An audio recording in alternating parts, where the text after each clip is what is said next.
नमस्कार शुभ सकाळ आसंतु नजर पकाइबा कौन रही आज सकाळर गुरुत्वपूर्ण खबर।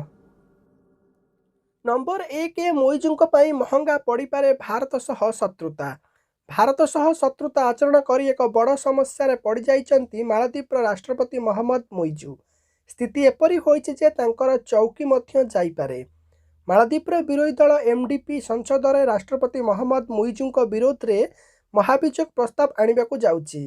ଏହି ପ୍ରସ୍ତାବ ଆଣିବା ପାଇଁ ବିରୋଧୀ ଦଳ ଯଥେଷ୍ଟ ଦସ୍ତଖତ ହାସଲ କରିବାରେ ସଫଳ ହୋଇଛି। ତେବେ ଏହି ପ୍ରସଙ୍ଗରେ ରବିବାର ସଂସଦ ଭିତରେ ଶାସକ ଦଳ ଅନାସ୍ଥା ପ୍ରସ୍ତାବକୁ ବିଫଳ କରିବାକୁ ଚେଷ୍ଟା କରିବାରୁ ଧସ୍ତାଧସ୍ତି ହୋଇଥିଲା, ଯାହାର ଭିଡ଼ିଓ ସୋସିଆଲ ମିଡ଼ିଆରେ ଭାଇରାଲ ହେବାରେ ଲାଗିଛି। ନମ୍ବର 2 ସାଧାରଣତନ୍ତ୍ର ଦିବସ ପରେଡରେ ପ୍ରଥମ ସ୍ଥାନ ଅଧିକାର କଲା ଓଡ଼ିଶାର ପ୍ରଜ୍ଞାପନ ମେଢ଼।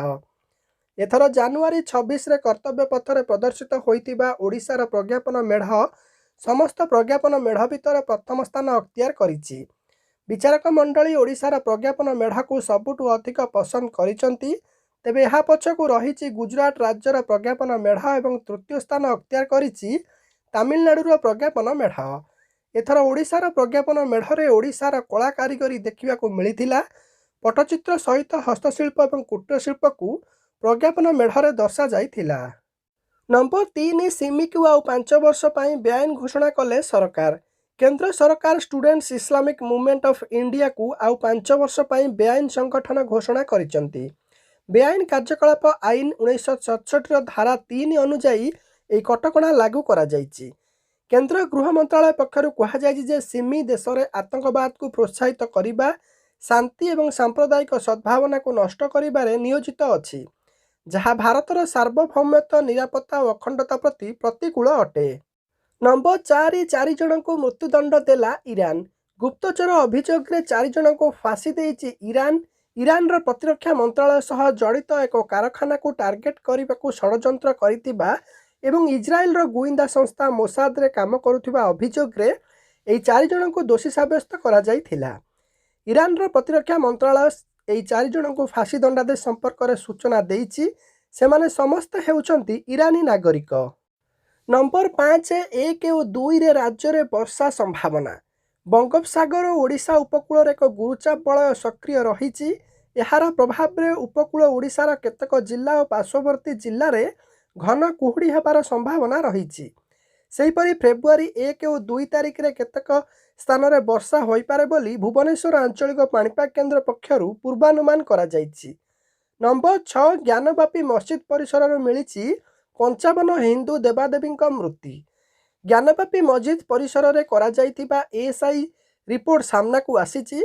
एथिरे मस्जिद परिसर में मोट 55टी पत्थर मूर्ति रहिथिबा दर्शा जाइछि। एथिमध्यरु 15टी शिवलिंग, 3टी विष्णु मूर्ति, 2टी कृष्ण मूर्ति, 5टी हनुमान मूर्ति रहिथिबा बेले 3टी गणेश और 2टी नंदी मूर्ति रहिथिबा एएसआई निज रिपोर्ट रे दर्शाइछि। एएसआई निज रिपोर्ट रे स्पष्ट करिछि 17तम शताब्दी रे औरंगजेब शासन काल रे मंदिर को नष्ट करा जाई एहार संरचना रे परिवर्तन करा जाइथिबा प्रमाण मिलिछि। नंबर 7 फेब्रुआरी 27 रे 15 राज्यर 56 राज्यसभा आसन रे भोट। ओडिशा रे 3 आसन। निर्वाचन कमिशन आज 15 राज्यर 56 राज्यसभा आसन पई निर्वाचन तारीख घोषणा करिसंती। एथिरे ओडिशार 3 आसन पई निर्वाचन अनुष्ठित हेबो। निर्वाचन नहीं फेब्रुआरी 8 रे विज्ञप्ति प्रकाश पाइब। 15 तारिख रे नामांकन पत्र दाखल, 16 तारिख रे नामांकन पत्र जांच, 20 तारिख नामांकन पत्र प्रत्याहार और 27 तारिख सकाळ 9 टारू अपराह्न 4टा मध्य मतदान हेबो। 27 तारिख अपराह्न 5टा पर भोट गणति हेबो।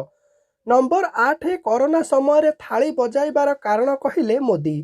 प्रधानमंत्री मोदी सोमवार दिल्लीर भारत मंडपम छात्रों सहित परीक्षा पे चर्चा कार्यक्रम में सामिल होइथिले। एही अवसर में मोदी छात्र छात्री को परीक्षा समय चापमुक्त किपरि रहिबाकु हेबो से नहीं मंत्र देइथिले।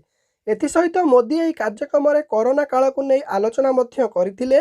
मोदी कहिथिले कोरोना काल रे मु देशवासी को थाली बजाइबाकु कहिथिली। तेबे अनेक लोक भाविथिले एहाकु बजाइबा द्वारा कोरोना संक्रमण शेष होइजिबो, किंतु सेपरि नुहे। समस्ते थाली बजाइबा द्वारा सामूहिक शक्तिर जन्म होइथिला, जहाँकि कोरोना संक्रमण को ह्रास करिबा पई निहाती आवश्यक थिला। ନମ୍ବର 9 ବିଜେଡିରେ ମିଶିଲେ ଯାତ୍ରା କଳାକାର ଦୈତାରୀ ପଣ୍ଡା ବାପି ପଣ୍ଡାଙ୍କ ସମେତ ଦଳରେ ସାମିଲ ହେଲେ 300 କଳାକାର। ଯାତ୍ରା ଦୁନିଆର ପରିଚିତ ନାଁ ଦୈତାରୀ ପଣ୍ଡା, ବାପି ପଣ୍ଡା, ଶିବରାମ ପଣ୍ଡା, ସୁବାସ ବେହେରାଙ୍କ ଭଳି ବଛା ବଛା 29 ଜଣ କଳାକାର ବିଜେଡିରେ ଯୋଗ ଦେଇଛନ୍ତି। ସେହିପରି 30ଟି ଜିଲ୍ଲାରୁ ପ୍ରାୟ 300 କଳାକାର ବିଜୁ ଜନତା ଦଳରେ ସାମିଲ ହୋଇଛନ୍ତି। ନମ୍ବର 10 ରାହୁଲ ଓ ଜାଡେଜା ଆଉଟ୍, ସରଫରାଜ ଖାନ୍, ସୁନ୍ଦର ଓ ସୌରଭ କୁମାରଙ୍କୁ ମିଳିଲା ସୁଯୋଗ। ଆହତ କାରଣରୁ ଇଂଲଣ୍ଡ ବିପକ୍ଷ ଦ୍ୱିତୀୟ ଟେଷ୍ଟରୁ in form KL Rahul, all rounder Ravindra ଜାଡେଜାଙ୍କୁ ବାଦ୍ ଦିଆଯାଇଥିବା ବେଳେ 3 ଜଣ ଖେଳାଳିଙ୍କୁ ଭାରତୀୟ ଟେଷ୍ଟ ସ୍କ୍ୱାଡରେ ବିସିସିଆଇ ସାମିଲ କରିଛି। ଘରୋଇ ଟୁର୍ଣ୍ଣାମେଣ୍ଟରେ ଲଗାତାର ଭଲ ପ୍ରଦର୍ଶନ କରୁଥିବା ସରଫରାଜ ଖାନ୍ଙ୍କୁ ପ୍ରଥମ ଥର ପାଇଁ ଭାରତୀୟ ଟିମ୍ରେ ସାମିଲ କରାଯାଇଛି। ସେହିପରି ବର୍ତ୍ତମାନ ଇଣ୍ଡିଆ ଏ ଟିମ୍ରେ ଥିବା ୱାଶିଂଟନ ସୁନ୍ଦରଙ୍କୁ ମଧ୍ୟ ସୁଯୋଗ ମିଳିଛି। ନୂଆ ମୁହଁ ଭାବେ ଯୁବ ଦ୍ରୁତ ବୋଲର ସୌରଭ କୁମାରକୁ ଇଂଲଣ୍ଡ ବିପକ୍ଷ ଟେଷ୍ଟ ସ୍କ୍ୱାଡରେ ସାମିଲ କରାଯାଇଛି। ନମ୍ବର 11 ସରକାର ଆଣିବେ ନୂଆ ଲାଭା ଯୋଜନା। ଆଜି ମୁଖ୍ୟମନ୍ତ୍ରୀ ନବୀନ ପଟ୍ଟନାୟକଙ୍କ ଅଧ୍ୟକ୍ଷତାରେ ଅନୁଷ୍ଠିତ ରାଜ୍ୟ କ୍ୟାବିନେଟ୍ର ଗୁରୁତ୍ୱପୂର୍ଣ୍ଣ ବୈଠକରେ କିଛି ଗୁରୁତ୍ୱପୂର୍ଣ୍ଣ ନିଷ୍ପତ୍ତି ନିଆଯାଇଛି। ଏହି ନିଷ୍ପତ୍ତି ଅନୁଯାୟୀ ରାଜ୍ୟ ସରକାର ଲାଭା ନାମକ ଏକ ନୂଆ ଯୋଜନା ଆଣିବାକୁ ଯାଉଛନ୍ତି। ତେବେ ଏହି ନୂଆ ଯୋଜନା ଫଳରେ ରାଜ୍ୟର ଆଦିବାସୀ ମହିଳାମାନେ ଉପକୃତ ହେବେ ବୋଲି କୁହାଯାଇଛି। ଲାଭା ଅର୍ଥାତ୍ ଲଘୁ ବନ୍ୟଜାତ ଦ୍ରବ୍ୟ କ୍ରୟ ଯୋଜନା। ଲାଭା ଯୋଜନା ପାଇଁ ରାଜ୍ୟ ସରକାର 100% ଫଣ୍ଡିଂ କରିବେ। ଏହି ଯୋଜନା ପାଇଁ 100 କୋଟିର ବ୍ୟୟବରାଦ କରାଯାଇଛି।